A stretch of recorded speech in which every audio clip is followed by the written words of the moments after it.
त्यांना जर वाटेल की याची चौकशी योग्य पद्धतीने व्हावी ती योग्य पद्धतीने होईल.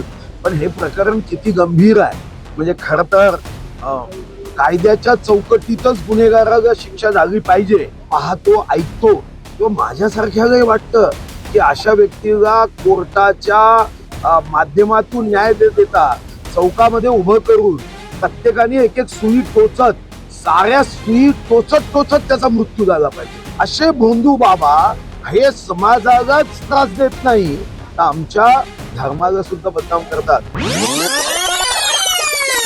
काय नवीन आहे? शेवटी अशा घटना घडतात, जेव्हा आरोप होतात तेव्हा आपण कोणतीही चौकशी प्रभावित होऊ नये म्हणून अशा राजीनाम्याची मागणी लोक करतात. त्याच्यामध्ये चूक काहीच नाही आणि संबंधितांनी राजीनामा दिलाच पाहिजे. हा, त्यांना जर वाटेल की याची चौकशी योग्य पद्धतीने व्हावी ती योग्य पद्धतीने होईल. पण हे प्रकरण किती गंभीर आहे म्हणजे खर तर कायद्याच्या चौकटीतच गुन्हेगाराला शिक्षा झाली पाहिजे.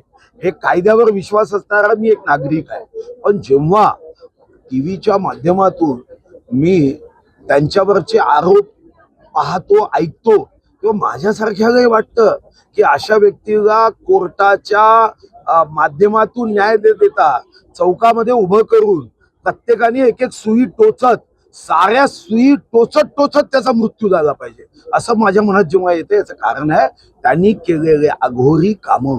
किती वाईट कृत्य केलं. तुम्ही एक क्षण मनात आणा की कुठं चालला देश.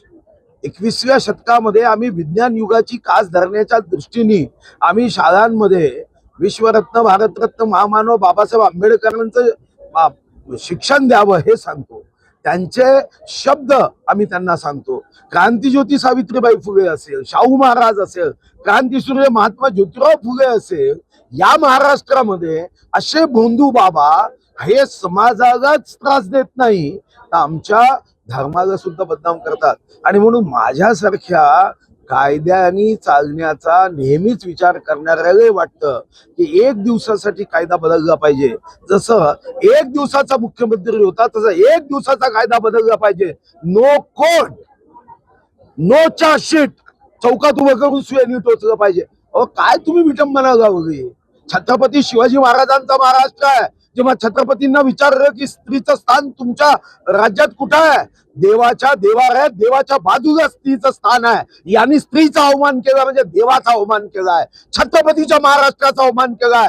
एक दिवसाचा कायदा बदलला पाहिजे आणि याला सुयानी टोचून टोचून टोचून टोचून आम्ही देशातल्या त्या साऱ्या भोंदू बाबांना सांगितलं पाहिजे, याद रखो तुम्हारी मौत पक्की है.